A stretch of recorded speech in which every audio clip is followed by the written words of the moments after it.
नमस्कार, news one India में आपका स्वागत है। आपके साथ मैं धर्मराज सिंह।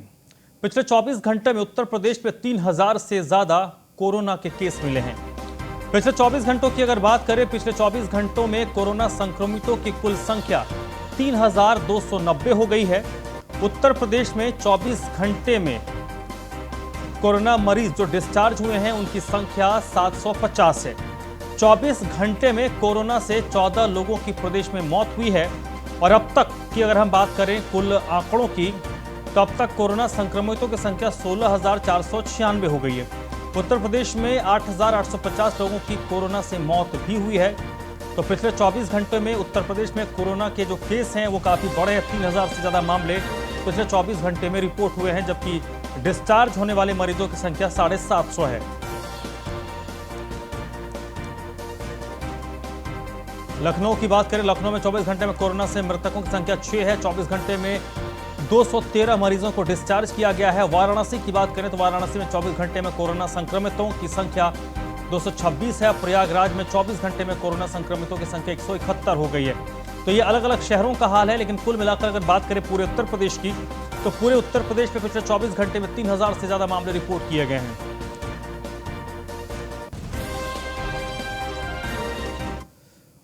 और चलिए अब आपको हम एक ग्राफिक्स के जरिए बताते हैं कि आंकड़े अलग अलग शहरों में किस तरीके के। लखनऊ की अगर बात करें तो पिछले 24 घंटे में लखनऊ में कोरोना संक्रमितों की संख्या 1014 है।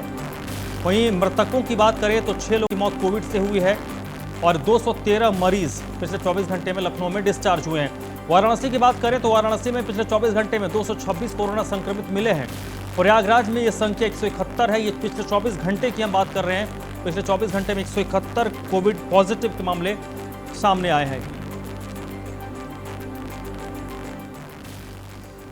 एसके वाजपेयी इस वक्त मेरे साथ फोन लाइन पर जुड़ चुके हैं लखनऊ से। इसी पर ज्यादा बातचीत के लिए एसके वाजपेयी, लखनऊ में पिछले 24 घंटे में 1000 से ज्यादा मामले रिपोर्ट किए गए हैं।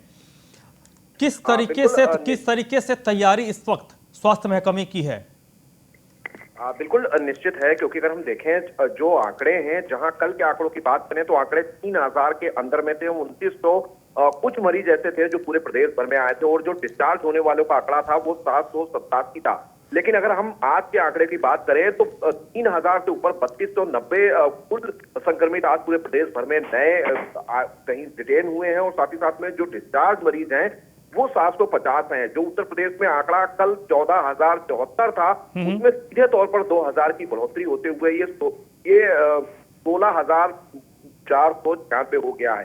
राजधानी लखनऊ में लगातार कोरोना के केसेस बढ़ रहे हैं, जहां कल 900 केसेस थे, आज 1041 केसेस हैं। हालांकि डिस्चार्ज होने वालों की संख्या अगर हम बात करें तो 213 है। तो निश्चित है कि लगातार कोरोना का ग्राफ बढ़ रहा है। खासतौर पर लखनऊ, कानपुर, प्रयागराज या उसके अलावा वाराणसी, जो ये जिले हैं, 4 जिले, इनमें सबसे ज्यादा कोरोना के मरीज अब तक निकलकर सामने आए। अकेले राजधानी लखनऊ में 5408 नए कोरोना के मरीज हैं, तो जो निश्चित चिंता बढ़ा रहे हैं। हालांकि प्रशासन की तरफ से पूरी कोशिशें की जा रही हैं, खासतौर पर जागरूकता अभियान चलाने, सोशल डिस्टेंसिंग और मास्क को अनिवार्य करने संबंधी सभी दिशा निर्देश जारी किए जा रहे हैं। जो भी सामूहिक कार्यक्रम हो रहे हैं वहां पर लगातार प्रतिबंध है और बिना गाइडलाइन का फॉलो किए कोई भी तरीके के कार्यक्रम आयोजित नहीं कर सकता है। लेकिन बावजूद इसके इन सारे प्रयासों के बाद भी कोरोना केस लगातार बढ़ रहे हैं, जो चिंता जरूर बढ़ा रहे हैं। ये दूसरा ऐसा मौका है लॉकडाउन के बाद, जब कोरोना का ग्राफ लगातार गिर रहा था, लेकिन दोबारा से कोरोना कहीं न कहीं तेजी के साथ उत्तर प्रदेश में अपने पैर पसार रहा है। हालांकि 4 से 5 जिले ही ऐसे हैं जहां पर कोरोना के केसेस तेजी के साथ बढ़ रहे हैं, जिसमें राजधानी लखनऊ नंबर 1 पर है। तो निश्चित है कि लोगों को अपनी जिम्मेदारी समझनी होगी। जहां प्रशासन अपनी तरफ से हर संभव कोशिश और प्रयास कर रहा है, जो गाइडलाइन है उनको फॉलो कराने की कोशिश कर रहा है, वैक्सीनेशन भी तेजी के साथ उत्तर प्रदेश में चल रहा है। वहीं अगर किसी को कोई दिक्कत होती है तो निश्चित है कि उसको डॉक्टर की सलाह के साथ स्वयं को क्वारंटीन करना चाहिए और जो भी डॉक्टर की एडवाइस हो उस हिसाब से काम करना चाहिए। और बाकी जो गाइडलाइन है, चाहे वो सोशल डिस्टेंसिंग को लेकर हो या मास्क को पहनने को लेकर हो, वो जरूर फॉलो करनी चाहिए। कहीं ना कहीं ये आंकड़े हमें ये बात जरूर बता रहे हैं। जी चलिए, बहुत बहुत शुक्रिया आपके एसके वाजपेयी इस जानकारी के लिए।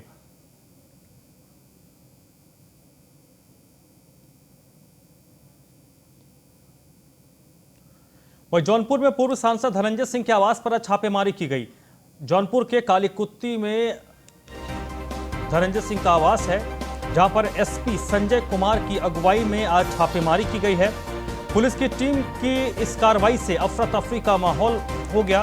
कुछ दिन पहले ही धनंजय सिंह को जमानत मिली है और आज धनंजय सिंह के आवास में होने की सूचना पुलिस को थी, तो इसी के मद्देनजर एसपी की अगुवाई में ये छापेमारी की गई, लेकिन वहां पर पुलिस को ऐसा कुछ भी हासिल नहीं हुआ। हालांकि इस छापेमारी को लेकर पुलिस की ओर से अभी तक कोई आधिकारिक बयान भी जारी नहीं किया गया है कि ये कार्रवाई क्यों हुई, छापेमारी क्यों की गई और इस छापेमारी से पुलिस को क्या हासिल हुआ। और ये सीसीटीवी फुटेज है धनंजय सिंह के आवास की। ये देखिए पुलिस वाले घर के, ये बाउंड्री है, बाउंड्री के अंदर है। उसके बाद आप घर के, ये देखिए घर के अंदर की ये तस्वीरें हैं। घर के अंदर पुलिस वाले चहलकदमी कर रहे हैं।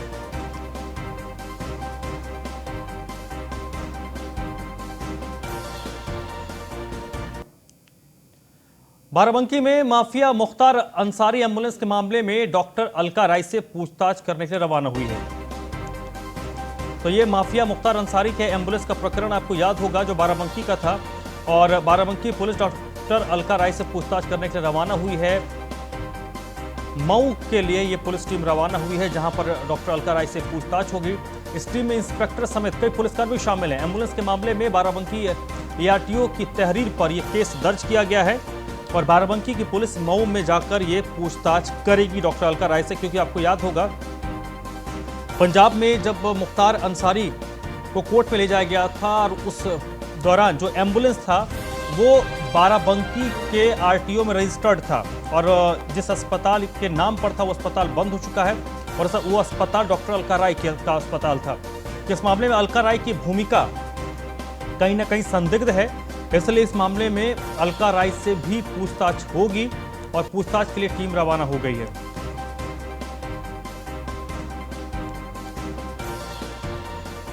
इकहत्तर यूपी 41 AT 7171 इस एम्बुलेंस का नंबर था और इसी एम्बुलेंस को लेकर अलका राय से पूछताछ होगी।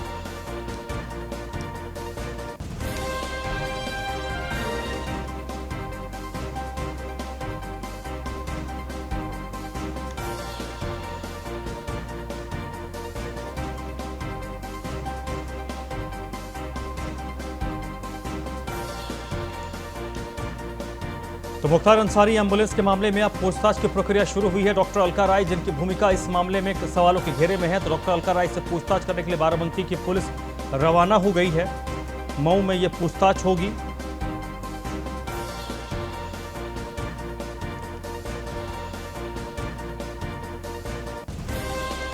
भोलानाथ इस वक्त मेरे साथ फोन लाइन पर जुड़ चुके हैं। इसी पर ज्यादा जानकारी के लिए भोलानाथ, कब ये पूछताछ होगी, कुछ अपडेट मिल पाया है? देखिए, बिल्कुल बता दें कि उत्तर प्रदेश के माफिया डॉन मुख्तार अंसारी को मोहाली कोर्ट में जब पेश किया गया तो बाराबंकी नंबर की एम्बुलेंस से वहां कोर्ट में पेश किया गया था, जिसके बाद यूपी में हड़कंप मच गया कि बाराबंकी की एम्बुलेंस आखिर पंजाब मोहाली कैसे पहुंची, जिसके बाद लेकर लगातार कवायद शुरू है और बाराबंकी में पुलिस अधीक्षक यमुना प्रसाद। ठीक है भोलेनाथ, हमारे साथ बने रहेगा। यमुना प्रसाद इस वक्त हमारे साथ जुड़ चुके हैं, पुलिस कप्तान है। एसपी साहब, क्या कुछ पूछताछ के लिए टीम में कौन कौन है, क्या कुछ पूछताछ होगी, कुछ अगर इंफॉर्मेशन आप शेयर कर पाएं? एक हमारी टीम है जो विवेचक के नेतृत्व में मऊ गई हुई है और वहां पे वो पूछताछ करेगी, पूरे डिटेल्स लेगी। जो भी एक्यूज्ड हैं उनके बारे में पूरी डिटेल ली जाएगी। जो जो डॉक्यूमेंट्स उन्होंने दिए हैं, प्रोवाइड कराए हैं, उन सबका वेरिफिकेशन कराया जाएगा। उसके आगे विधिक कार्रवाई की जाएगी। और इस टीम में कौन कौन है सर? एक इंस्पेक्टर हैं और एक एसआई हैं और हमारे 5 कांस्टेबल्स हैं। तो इस पूरे प्रकरण में सर, अगर मैं बाराबंकी पुलिस के नजरिए से देखूं तो ये भूमिका संदिग्ध होती है, तो क्या इस पूछताछ के बाद आगे क्या कुछ हो सकता है उसके बारे में कुछ? बिल्कुल, ये संदिग्ध होती नहीं, संदिग्ध है, इसीलिए कार्रवाई की गई है, FIR दर्ज की गई है और इसमें जितने भी लोग शामिल है जो हैं उन सबके खिलाफ विधिक कार्रवाई की जाएगी। तो एसपी साहब, इस मामले में आगे क्या, अगर वहां पर पूछताछ में कुछ ऐसी इनपुट होती है तो क्या गिरफ्तारी भी हो सकती है? बिल्कुल गिरफ्तारी हो सकती है, लेकिन अभी पूछताछ होगी, सारे डॉक्यूमेंट्स एनालिसिस किए जाएंगे, सारी चीजों पे कार्रवाई की जाएगी। ठीक है एसपी साहब, बहुत बहुत शुक्रिया। यमुना प्रसाद, एसपी बाराबंकी। तो एक बड़ी बात उन्होंने कही कि भाई यहां पर गुनाह तो लग रहा है, इसलिए FIR दर्ज हुई है और पूछताछ होगी और अगर जरूरत हुई तो गिरफ्तारी भी हो सकती है, क्योंकि अगर जवाब सेटिस्फेक्शन वाला नहीं हुआ। इस वक्त मेरे साथ भोलानाथ जुड़े हुए हैं, हमारे संवाददाता। भोलानाथ, एसपी साहब की बात से तो ये लग रहा है कि पुलिस पूरे मूड में है। बिल्कुल, कहीं ना कहीं ये धोखाधड़ी हुई है और बाराबंकी बाराबंकी में जिस तरह से एम्बुलेंस रजिस्ट्रेशन हुई है श्याम संजीवनी हॉस्पिटल के नाम से और डॉक्टर अलका सिंह के नाम से जो एम्बुलेंस का रजिस्ट्रेशन आरटीओ ऑफिस में 2013 में हुआ, उसके बाद 2017 में इसका रजिस्ट्रेशन खत्म हो गया। उसके बाद भी गाड़ी को सीज करने की कार्रवाई नहीं की गई। तो कहीं ना कहीं श्याम संजीवनी हॉस्पिटल बाराबंकी में कभी हुआ ही नहीं था। न तो डॉक्टर अलका भी इस बात को स्वीकार कर रहे हैं कि बाराबंकी से हमारा कोई लेना देना नहीं रहा है। तो ऐसे में बड़ा सवाल यह है कि किस तरीके से स्वास्थ्य विभाग के कर्मचारियों ने श्याम संजीवनी हॉस्पिटल के नाम से एम्बुलेंस को परमिशन दी, फिर आरटीओ ऑफिस में फर्जी दस्तावेज लगाकर डॉक्टर अलका सिंह के नाम से एम्बुलेंस का रजिस्ट्रेशन हो गया। रजिस्ट्रेशन समाप्त होने के बाद भी गाड़ी वाहन को सीज करने की कार्रवाई नहीं की गई। ऐसे कई बड़े सवाल हैं जिसमें बाराबंकी जनपद के कई अधिकारी भी पुलिस के निशाने पर आ सकते हैं। लेकिन फिर भी अभी पुलिस की टीम मऊ पहुंची है, डॉक्टर अलका सिंह से पूछताछ करेगी। पूछताछ में यदि कोई संदिग्ध पाया जाता है तो पुलिस अपनी विवेचना के अनुसार आगे फिर उस हिसाब से कार्रवाई करेगी। लेकिन इस मामले को यदि देखा जाए तो कहीं ना कहीं इसमें बाराबंकी के कुछ अधिकारी भी शामिल हो सकते हैं। चलिए, बहुत बहुत शुक्रिया भोलानाथ आपका। वही न्यूज़ वन इंडिया पर बाराबंकी एसपी यमुना प्रसाद ने अब से थोड़ी देर पहले बातचीत की है और बातचीत में एसपी यमुना प्रसाद ने कहा है कि पूछताछ के बाद डॉक्टर अलका राय की गिरफ्तारी भी हो सकती है। तो अब से थोड़ी देर पहले जब हमने बातचीत की एसपी यमुना प्रसाद से तो न्यूज़ वन इंडिया का सवाल था कि क्या इस मामले में डॉक्टर अलका राय की गिरफ्तारी हो सकती है। तो एसपी साहब का कहना था कि इस मामले में गिरफ्तारी हो सकती है और दोष उनका नजर आ रहा है, इसलिए एफआईआर भी दर्ज की गई है। तो बड़ी खबर आपको बता दें, न्यूज़ वन इंडिया पर अब से थोड़ी देर पहले डॉक्टर अलका राय के मामले को लेकर एसपी खुद जुड़े थे और एसपी ने कहा है कि इस मामले में गिरफ्तारी भी हो सकती है।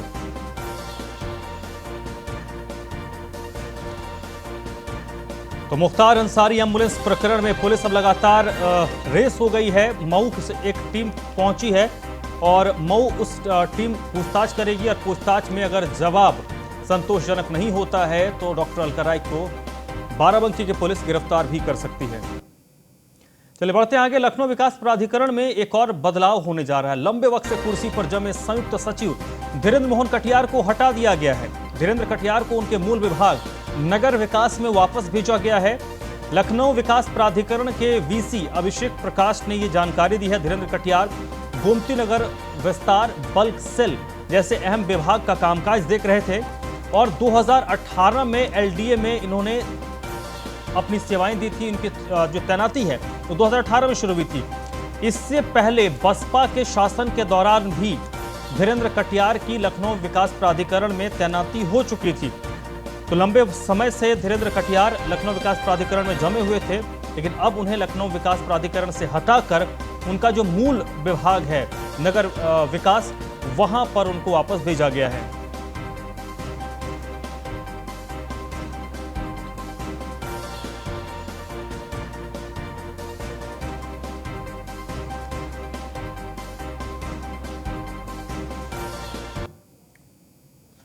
गरीबों की मदद करने में मुख्यमंत्री योगी आदित्यनाथ अब नंबर 1 मुख्यमंत्री बन गए हैं। मुख्यमंत्री ने पिछले सरकारों से कई गुना ज्यादा गरीबों की मदद की है। सीएम योगी ने 4 साल में गरीबों को 10 अरब रुपए की मदद की है।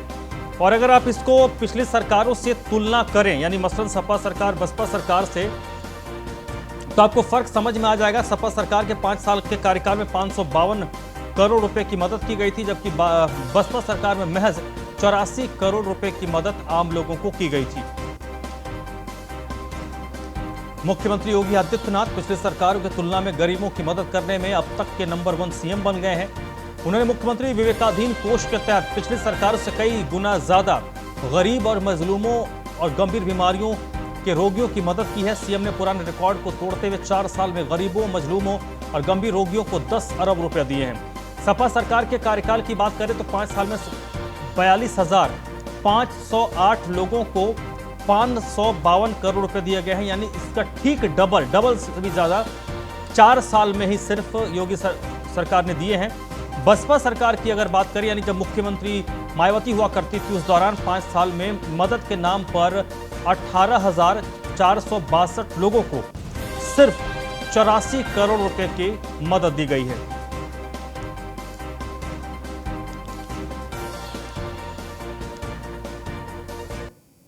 और चलिए आपको हम एक आंकड़ों के जरिए दिखाते हैं कि इन 4 सालों में किस तरीके से कितना बजट कितने लोगों को अलॉट किया गया। 2017-18 की अगर बात करें तो 13,224 लोगों को 1,84 करोड़ से ज्यादा मदद की गई।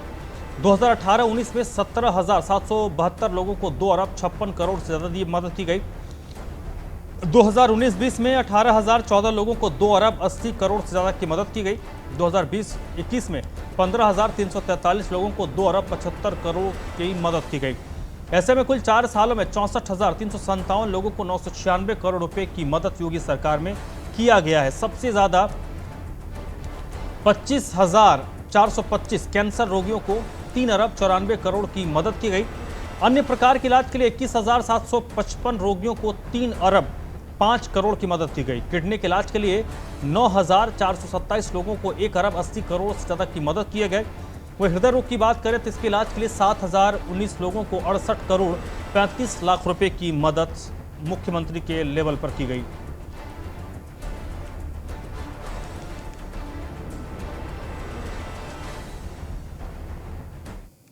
वह किसानों को गन्ना भुगतान में भी योगी सरकार ने रिकॉर्ड बनाया है। 4 साल में 45,44,000 से अधिक गन्ना किसानों को उनका भुगतान किया गया है। गन्ना किसानों को 1,30,000 करोड़ रुपए का भुगतान योगी सरकार की तरफ से किया गया है। फिर अगर हम तुलनात्मक नजर से देखें तो बीएसपी सरकार से 2 गुना और समाजवादी पार्टी सरकार से 1.5 गुना ज्यादा किसानों का भुगतान किया गया है। और मुख्यमंत्री के इस फैसले से किसानों की तकदीर बदली, चीनी उद्योग की सूरत बदली, क्योंकि पिछले सरकारों के दौरान चीनी उद्योग दम तोड़ रहा था, लेकिन जो बजट अलॉट होने से इस उद्योग को पंख लगा। 3,868 लाख टन गन्ने की पेराई हुई और 427.30 लाख टन चीनी उत्पादन का रिकॉर्ड भी बनाया गया। 25 सालों में पहली बार प्रदेश में 264 खांडसारी लाइसेंस जारी किए गए।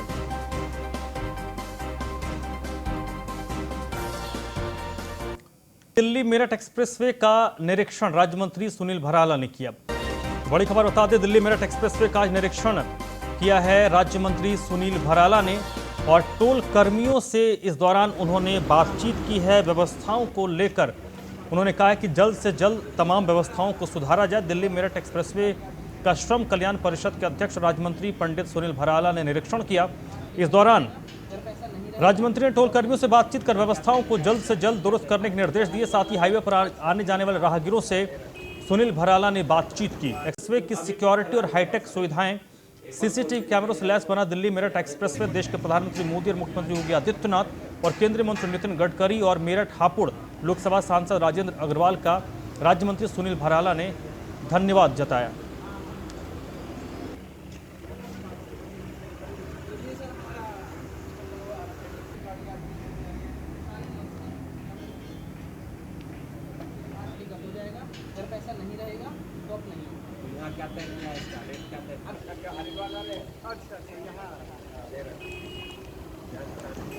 तो अभी चला नहीं क्या ऐसा? एक बार खोल के दिखाई दे रहा है, एक बार इसे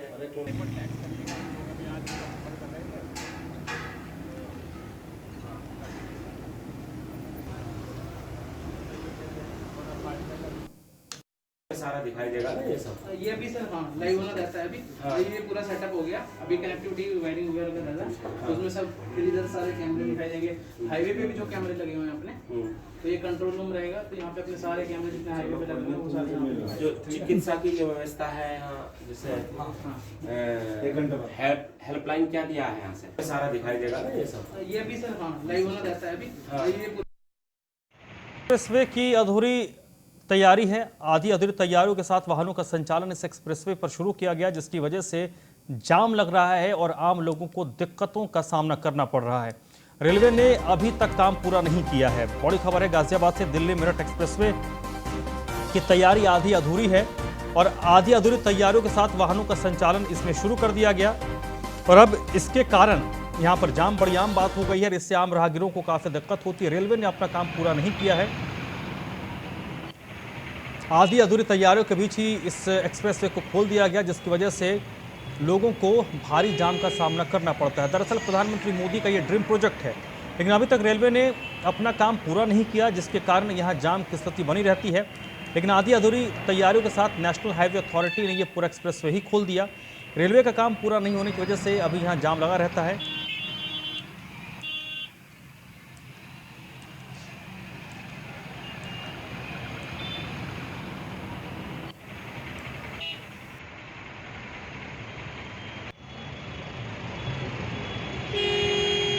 तस्वीर आप देख रहे हैं कि कैसे आधी अधूरी तैयारी को जब खोला गया तो वहां पर क्या स्थिति बनती है। हमारे संवाददाता यादराम भारती की इस रिपोर्ट को आप देखिए। हम खड़े हैं दिल्ली मेरठ एक्सप्रेसवे पर गाजियाबाद के लालकुआ इलाके में, और आप मेरे पीछे ये जो जाम देख रहे हैं ये काफ़ी दूर तक का ये जाम है। और आपको मैं बता दूं कि आज सोमवार नहीं है और ना ही कोई वर्किंग डे है, आज शनिवार है। और आज के दिन आप देख सकते हैं कि यहाँ पर जाम की क्या हालत है। और अगर जो हफ्ते में जो एंड के दिन है अगर उनमें ये हालत है तो आप सोचिए कि जो वर्किंग डे है उसमें किस तरह की हालत यहाँ पर ट्रैफिक जाम की होगी। आपको बता दें कि जो NHAI है उसमें आज जो दिल्ली एक्सप्रेस वे है वो पूरा खोल दिया है और आधी अधूरी तैयारियों के साथ ये पूरा का पूरा जो एक्सप्रेस वे है वो खोल दिया गया है। मेरे सामने आप थोड़ी सी आगे जो बसें हैं उनसे करीब 10-20 मीटर आगे ही रेलवे का काम चल रहा है। यहाँ पर रेलवे को फ्लाईओवर बनाना था और यहाँ पर अभी तक रेलवे का जो काम है वो पूरा नहीं हुआ है। यानी कि मोदी का जो PM है, PM मोदी, उनका जो ड्रीम प्रोजेक्ट है NHAI हाईवे का, दिल्ली मेरठ एक्सप्रेस हाईवे का, वो पूरी तरीके से जो एक ड्रीम प्रोजेक्ट है उस पर पलीता लगाते हुए दिखाई दे रहे हैं। रेलवे का काम वो पूरा अभी तक नहीं हुआ है। बाकी जो दिल्ली एक्सप्रेस वे है वो आधी अधूरी तैयारियों के साथ खोल दिया गया है। आप देख सकते हैं कि जो जाम है वो लगातार बढ़ता जा रहा है। सर ये बताइए, आपको जो जाम है कितनी देर से जाम में फंसे हैं? तो लोग बहुत बेहाल हैं और यहाँ पर इस तरीके से जो जाम है वो उसको झेल रहे हैं। और ये जो लाइन है ये बहुत लंबी लाइन है। यहाँ पर रॉन्ग साइड से भी जो लोग हैं ऐसी तस्वीरें देखने को मिली कि रॉन्ग साइड से भी लोग जा रहे हैं और जाम से इतने त्रस्त हैं कि वो उन्हें कुछ नहीं सूझ रहा है, बस सिर्फ इतना ही हुआ है कि कैसे भी करके वो अपनी जो मंजिल है उस पर पहुँच जाएँ। दिल्ली मेरठ एक्सप्रेस वे जब बनाया गया था तो ये माना गया था कि यहाँ जो जाम लगता है उससे पूरी की पूरी जो मुक्ति है वो मिलेगी और जाम के अंदर जो झेल रहे थे यहाँ पर लोग आपसे पहले इस हाईवे को बनने से पहले उससे मुक्ति मिलेगी। लेकिन जिस तरीके से आधी अधूरी तैयारी के साथ जो ये हाईवे खोला गया है उसको लेकर कहीं ना कहीं जो लोग हैं उनकी मुसीबत और ज़्यादा बढ़ गई है। और यहाँ पर जो रेलवे का काम है वो अभी तक अधूरा है, अभी तक चल रहा है। और यहाँ तक कि आप मेरे पीछे देख सकते हैं कि ये जो काम है अभी भी चल रहा है। और यहाँ पर जो ये साइड की जो फुटपाथ है यहाँ पर उसका काम अभी भी चल रहा है। यानी कि कुल मिलाकर NHAI ने आधी अधूरी तैयारियों के साथ दिल्ली मेरठ एक्सप्रेस वे जो हाईवे है उसे खोल दिया है, जिसका खामियाजा लोगों को जाम में फंस कर भुगतना पड़ रहा है। Yadram Bharti, news on India. इस बुलेटिन में फिलहाल इतना ही।